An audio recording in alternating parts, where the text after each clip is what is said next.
Hey, kindergarten friends, welcome back. When we last left off, do you remember what was happening? It wasn't good. Remember Beauty? She was eating the book of knowledge. Part of Jack and Annie's rhyme for Merlin. What were they gonna do? Can you remember anything Jack and Annie have that could help them? Oh, that's right. They have a spell they could use, don't they? Let's find out if they use it. Are you ready? So today, I'd like you to get out your reader response journal, and I would like you to write or illustrate the events that are happening in this part of the book. So events, remember what's happening at the beginning, what's happening at the middle, what's happening at the end. So you could even split your paper into 3 parts or draw little bubbles around there so that you see what's happening in the beginning, what happens in the middle, and what happens at the end. Because the beginning is way different from the middle of this chapter, is way different from the end of this chapter. Okay, so let's go. In the beginning.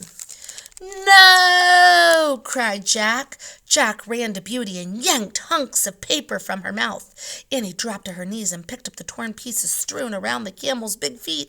The treasure's ruined! Oh, Annie moaned. Jack was stunned. I shouldn't have left my bag here, he said. No, it's all my fault. I shouldn't have gone back and bragged to those kids, wailed Annie. Oh, no.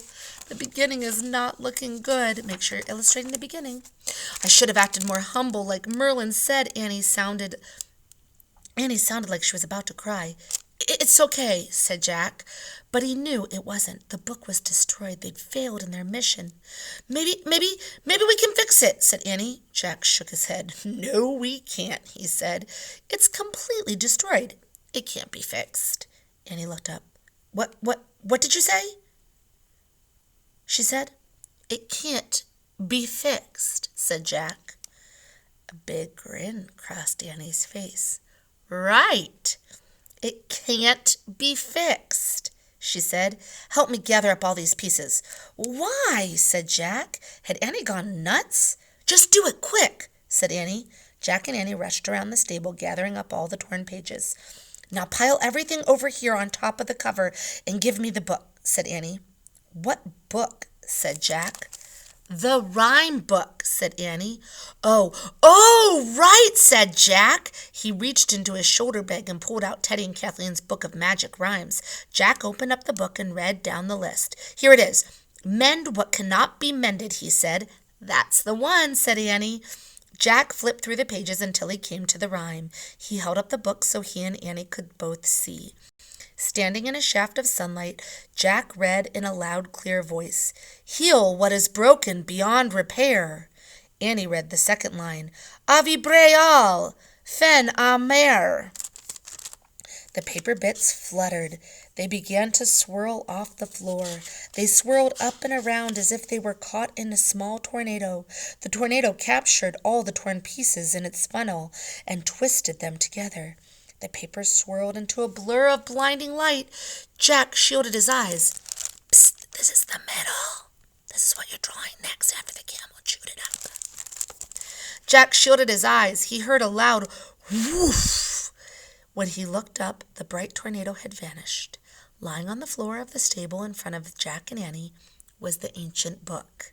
Holding his breath, Jack carefully picked up the treasure. He opened up the leather cover. Oh, man, he whispered. Aristotle's priceless words of wisdom were neatly written on the yellow pages.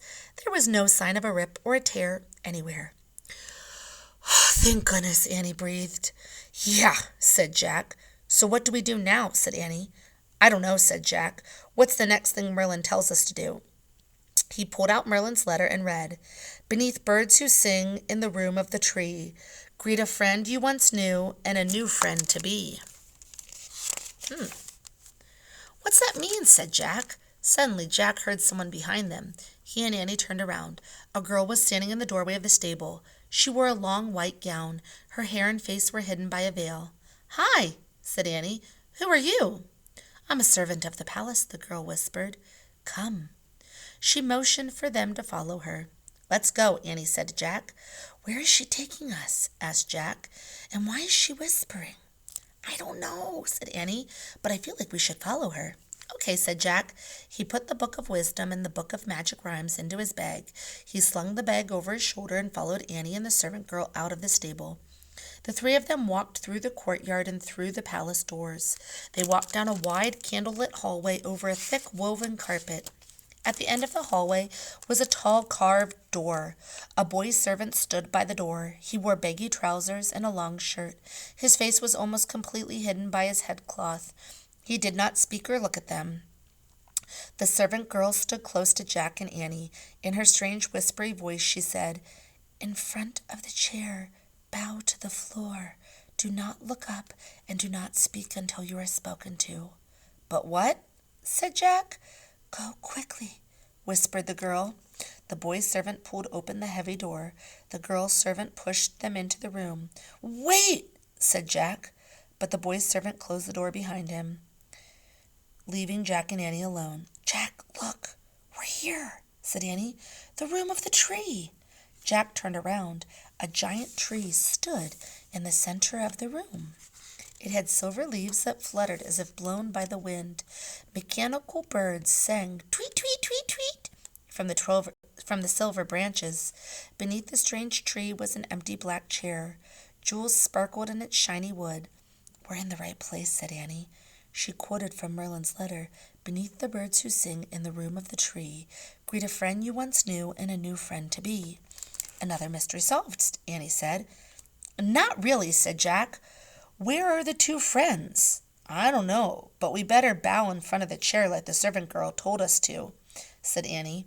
Jack and Annie knelt in front of the shiny chair. They bowed their heads to the floor. Jack gripped his bag with the treasure inside. "Remember what else she said?" Annie reminded Jack. "Don't look up and don't speak until spoken to." "But there's no one here," said Jack. He felt foolish, bowing in front of a chair and listening to the chirping of mechanical birds. "Why are we doing this?" he wondered. The door opened with a low, creaking sound. Jack squeezed his eyes shut. He heard footsteps moving past them. "How did you get into the throne room?" a deep, gruff voice asked. A servant brought us here," said Annie. "And why have you come?" asked the voice. "We have a priceless treasure to give to the Caliph of Baghdad," said Jack, keeping his head down. "It's a book of wisdom." Jack fumbled in his bag and pulled out the book. He kept his eyes tightly shut as he held the book up toward the voice. There was a long silence. "We hope it will help the Caliph spread wisdom to the world," said Annie. "How did you come to be in possession of this book?" the man asked. "We were helping a friend," said Annie, "and we got separated in a sandstorm." "Ah, then I suppose you brought this book to Baghdad to gain a reward," said the man. No, we didn't," said Jack. "It was our mission to give it to the Caliph." "Surely you must be seeking some payment in exchange for this treasure," said the man. "Would you not like precious perfumes gathered from the sweetest of flowers on earth?" "No, thank you," said Annie. "Rubies as large as a hen's egg," said the man. "No, thanks," said Jack. "You would not accept the book's weight in gold?" said the man. "We don't need a reward, really," said Jack.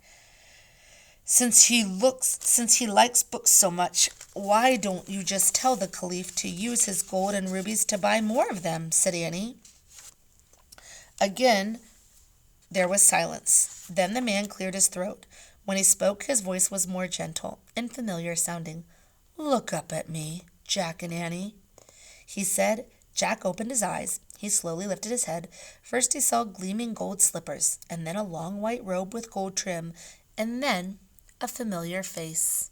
Who do you think it is? This is the ending. Jack gasped. He couldn't believe his eyes. The man wasn't a scary person at all. The man was Mamoon. All right. So the beginning, what had happened? The camel ruined the book. In the middle, they fixed the book and were taken to the tree room.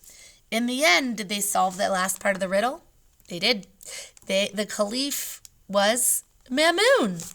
All right, so meet me on the link below for House of Wisdom, our next one. Oh, make a prediction. Will Mamoon be happy or not happy that they brought the book? I don't know. I guess we'll have to find out.